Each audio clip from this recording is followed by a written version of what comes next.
Great to see you. And we're going to do something just a tad different today. I have asked 4 of our college students, actually I asked 5. Matt Halverson was going to try to be here, but Matt, as you know, plays basketball for Western Carolina.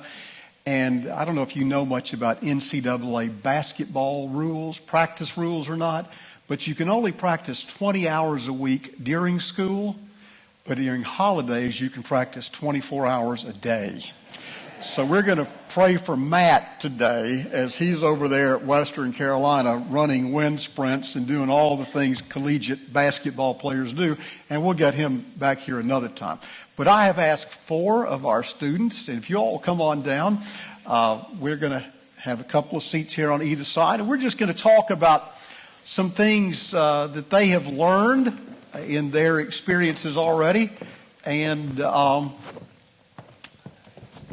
thank you all. Just have a seat. By the way, I've got to ask you, first of all, I've got to get a script. All right, tell us who you are, where you go to school, what year you're in. And I did notice something, though. I did not think about this, Kellen, when I invited this group of people.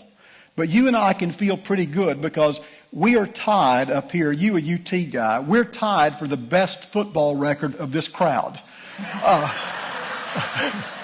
Not to make anybody else feel, we're what Johnny Majors used to call the Legion of the Miserable up here today.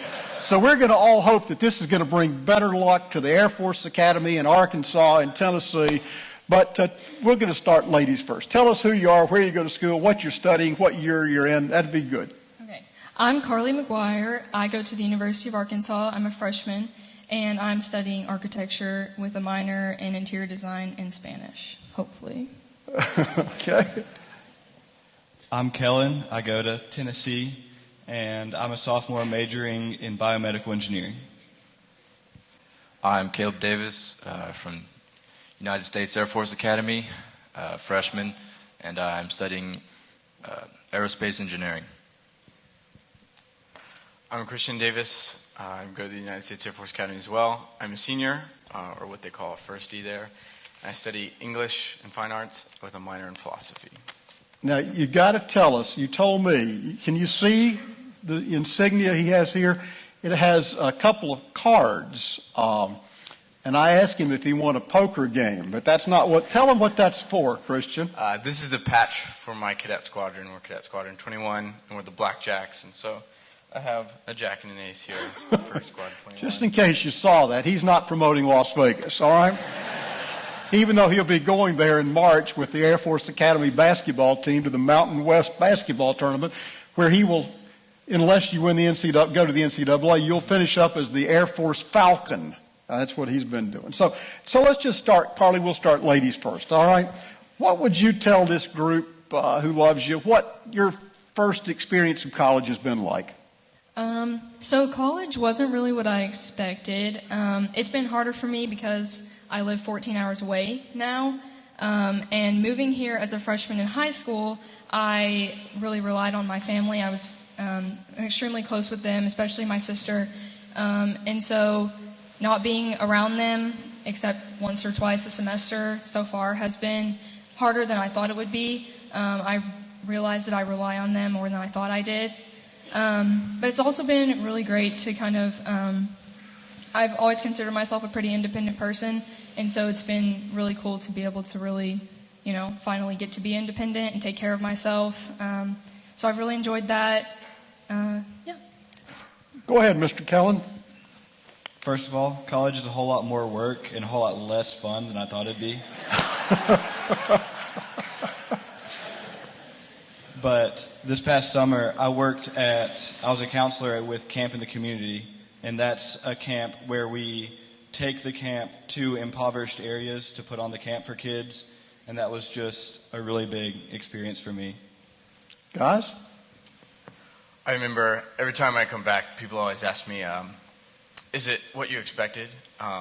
And at this point, I don't even remember what I expected. It's been the longest 4 years of my life by far. It's been very difficult, but very enjoyable and very fun. And a lot of changes.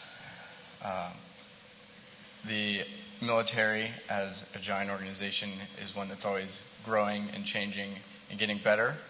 And the Academy mimics that as well. And throughout these 4 years, I've learned a lot about college and the military and life, and what all experienced people know so well is that life is hard. So. Well, I thought growing up that I would know a little bit more about the Air Force Academy, watching my older brother go through it, but did not really know what I was getting into. Yeah, and my life as a freshman is a little bit different than Christian's. I'm what's called a dually, and that's the term that they refer to all the freshmen at the academy. I have to do like a lot of certain things. You're fine. I don't have as many rights as Christian or the upperclassmen.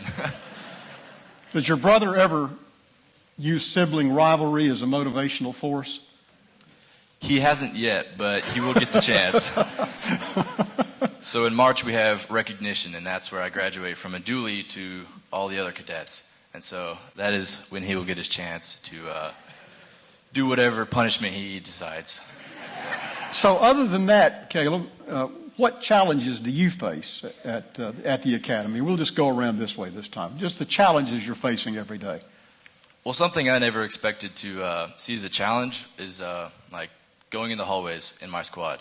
Like going to the bathroom seemed to be a challenge in the first few weeks. And the reason for that is every person you see in our squad, you have to greet. And if you don't know how to greet them, then you get punished with push-ups, or they'll just write your name down and you get it later. So the way you greet is you'd say, good morning, good afternoon, cadet, and then you say their rank, and then their full name, including their middle name, and then their job title. So Christian is, or he was, Cadet Captain Charles Christian Davis, Squadron, what were you, Athletic Director or whatever. So, yeah. That's a long time to get to the bathroom. Christian, how about you? What kind of challenges are you facing? So I find that the challenges change every year. As a firstie, the challenges this earlier semester were competing for a job. We all come out of the academy as second lieutenants, and we are assigned what's called an AFSC, Air Force Specialty Code, which is just a fancy term for what your job is going to be when you get out in the Air Force. And so my goal was to be a pilot, and I got that pilot slot, which is a huge blessing. But until that day that everyone in the entire class finds out their job together, you know, it's just it's always in the back of your mind how that's going to turn out, and what you can do, who you can talk to heighten those chances of getting the job that you want. And now it's where do I want to be stationed? What am I going to do when I get there? How am I going to move all my stuff? A normal adult life stuff that I have not really had to deal with yet, because everything's been kind of taken care of for me as far as where I eat, sleep, and live my life. Sounds good. Academy. How about at Arkansas? What are the challenges at Arkansas besides holding that Woo Pig Suey a long time? Yeah, so besides our terrible football record this season, I would say architecture as a major is extremely challenging. So like there's a lot of lack of sleep, things like that. There was 1 week that I went without sleeping for 3 days. I don't know how I did that. People were asking me if I needed to go to the doctor because I looked so bad. It was not a good week for me. So there's things like that I have to deal with. And every time I go to my studio class, which is 3 times a week, we get a new project. And so I never know what they're going to assign. Half the time I have no idea what's going on. So just dealing with the confusion of trying to get through those projects. And another challenge I would say is finding friends that like to have fun but also have good moral values and things like that. That's been a challenge for me. But I have found a lot of good friends, but dealing with that and finding people that, like to have a good time, but also, aren't insane is kind of hard sometimes. So, yeah. Makes sense to me. How about you, Kellen? So in college, a big challenge for me is just getting the ball rolling. Okay, freedom is great, but also there's the freedom to lay in bed all day. Nobody's going to stop you. So sometimes it's hard to get the ball rolling, to get to class, to get to the library, to study as much as I need to. And just once I do one thing, the rest really falls into place, but just doing that first one can be hard. And then at camp, we had an idea of giving unending grace. And let me tell you, that's a challenge. When kids are pushing you to the limit and not listening, not doing anything you're trying to get them to, still forgiving them and giving them grace and giving them another option was a huge challenge. Super. Well, while we're with you, Kellen, how did First Baptist, what did we do here? What did your teachers, leaders, whatever, did we prepare you in any way for college? If so, how did we do that? Definitely. On one side, I have the spiritual background that all of y'all definitely invested in me to give. All the knowledge of Christ and the Bible that I have pretty much came from First Baptist. And then on the other side, it gave me a lot of really good friends that help lead me on in my faith and that I can share my life with and that'll always point me back to Christ. Carly?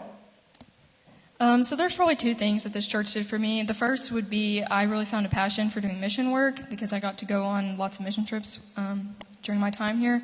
And so that has really encouraged me to try to find a place to plug in back in Fayetteville to volunteer or help with kids or whatever it may be. And then the other thing would just be there's such a big emphasis on being involved in this church.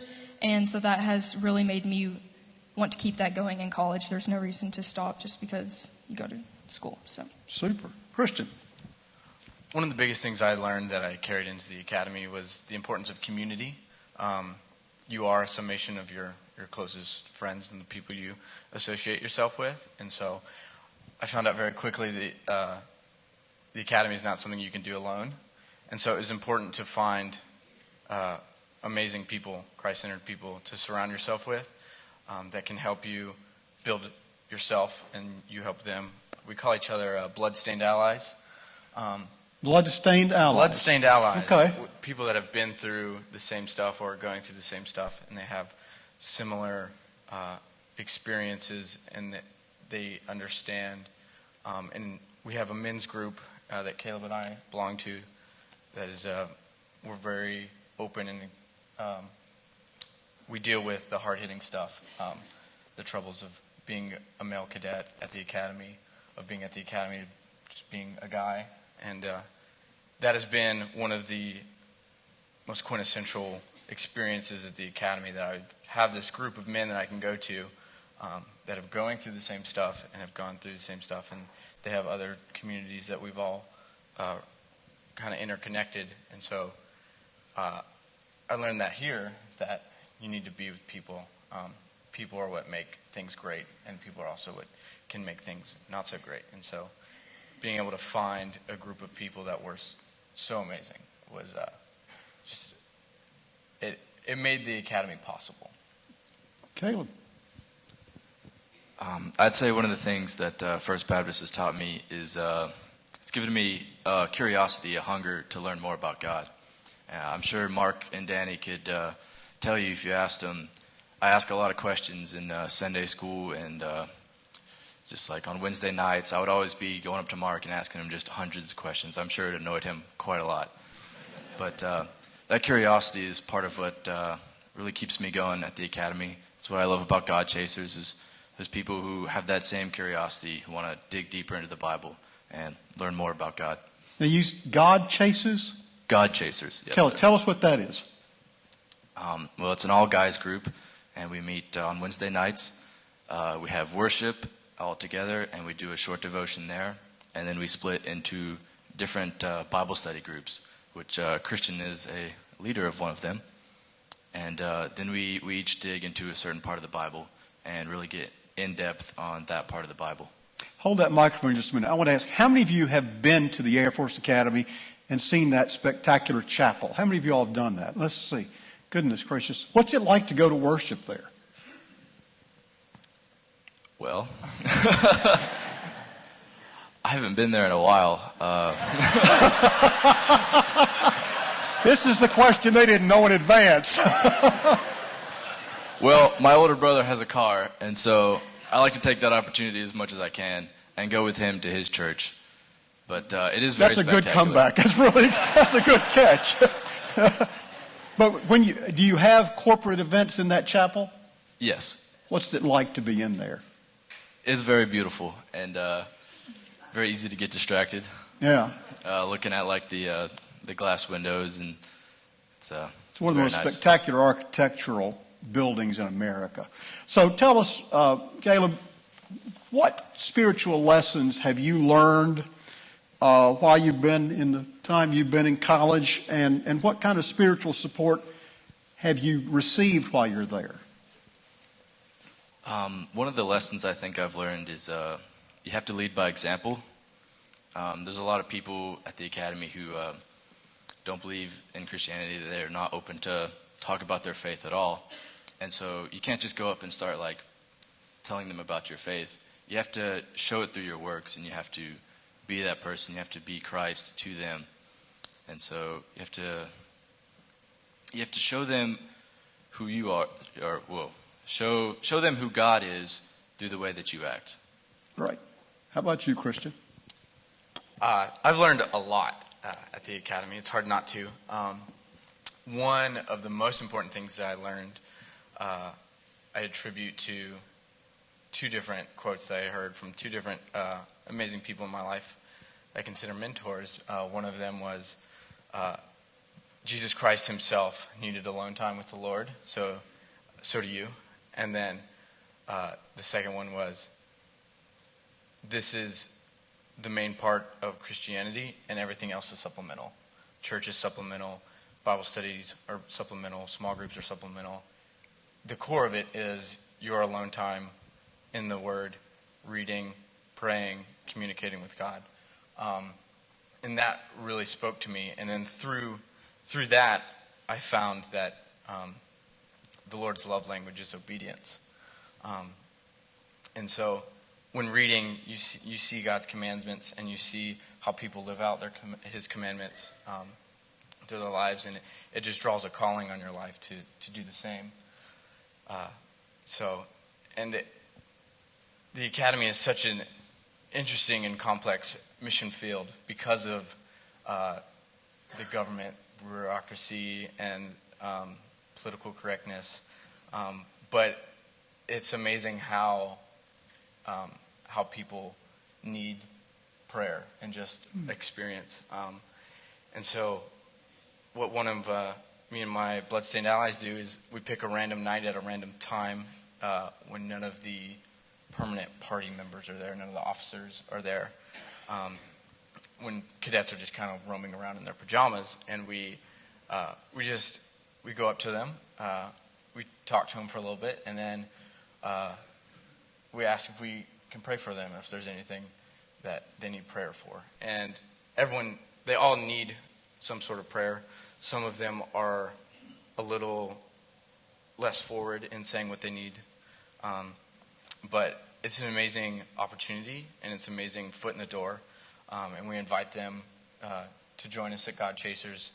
And it's so helpful to myself, which sounds very selfish, but it has been the moment where I've seen Christ the most, is when I'm obeying, I'm stepping out of my comfort zone, I'm going places I wasn't thought I meant to go. Sure. And so those are the two things that I've grown to know through my 4 years so far.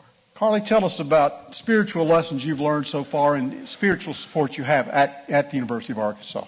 So I think one of the biggest spiritual lessons that I've learned is that I'm not in control. I'm a total control freak and a perfectionist. And there's a lot of things that I have no control over. And so I have had to learn to just, when I'm confused or having a hard time or don't know what's going on in class or whatever it may be, to just pray about it. And I've never felt more at peace than when I just talk to God throughout the day, because for some reason it just seems to work out. Everything I may feel, like something's going wrong, or I am overdramatic about a problem, but if I just sit there and pray about it and just give it all to God, it just seems to work out somehow. So that is a big lesson that I've learned, because in high school I relied on myself a lot. Everything seemed to come pretty easily for me, and that is not the case in college. I've had to work a lot harder than I thought I would have to work. So just praying a lot and knowing that God is in control and not me has helped me to, find peace at school. And then the support, the University of Arkansas actually does a great job of allowing worship and religious activities to occur on campus, which is great. And so there's a lot of opportunities at school. My Bible study that I go to at my sorority has been really great for me. And I've also found a few friends that go to church. So we go to church together on Wednesdays and Sunday mornings. And my grandparents live about an hour away, and so I go to Mass with them sometimes, and I really like that. So I found a lot of ways to, stay involved. So, super. How about you, Kellen? So let me start by saying I'm a person that likes to know what's coming. If there's a TV show I'm watching, I'll look up the ending so I'm not surprised.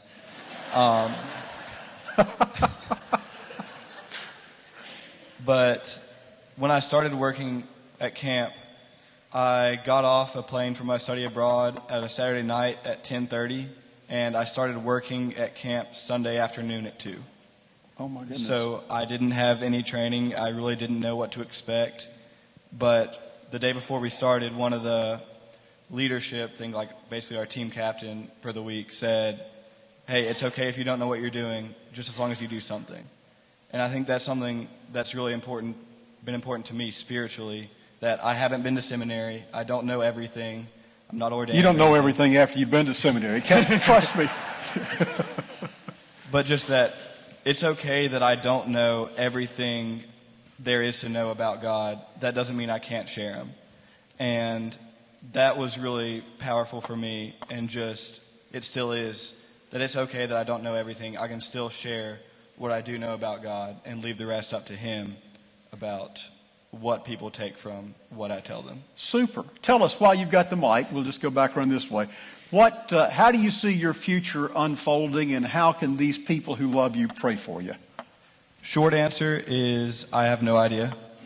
I have a lot of options that I need to make decisions on this semester, on if I change majors, if I add a minor, if I want to go to grad school, all that kind of stuff. And so if you can, be praying for me for those decisions I make and wisdom in those decisions, and then peace with whatever happens. If doors close, if doors open, whatever decisions I make, just to have peace with that. Thank you. How about you, Carly? So as I said, I'm a control freak, so I have my whole future planned out.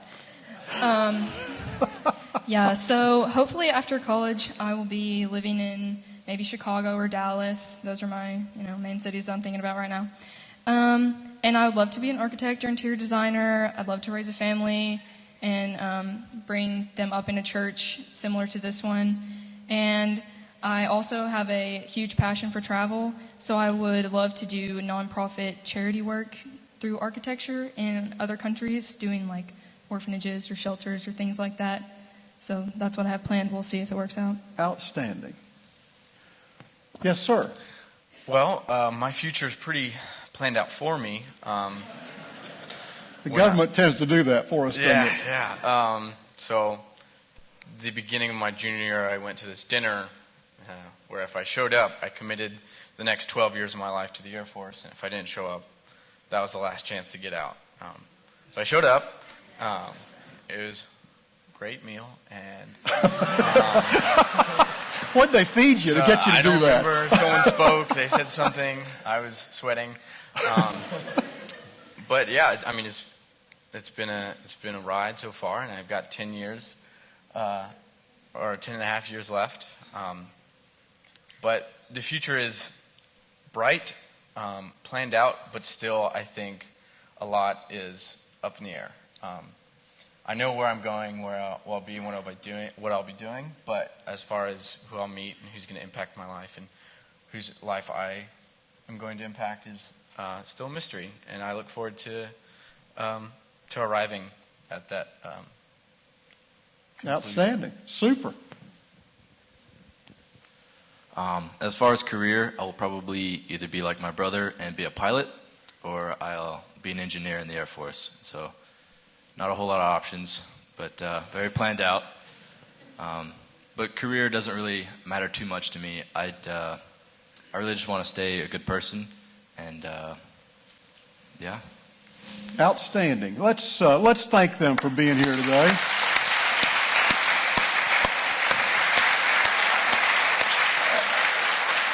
And we have a boatload of college students that could have been up here today too. If you're in college now, or you're a parent of a college student now, I want you to stand, okay? Just stand for a second. Now I want you to look around. We make a big deal about dedicating children, babies, and we pray for them. So what I want you to do is look at all these folks, a lot of whom you've helped shape their lives. And I want you today to pray for them, because the challenges they face today are greater than the challenges those little babies face. So I want us all to pray for them, for our young people, for the parents who encourage them and support them. And I want you to pray with me that they can be a witness where they are, at the Air Force Academy or at Arkansas or at Tennessee or wherever you might be, because we've got young people all over the country. The Naval Academy, I see Megan over here, and a lot of folks as close as Milligan, as far away as the Air Force Academy. So let's pray for them.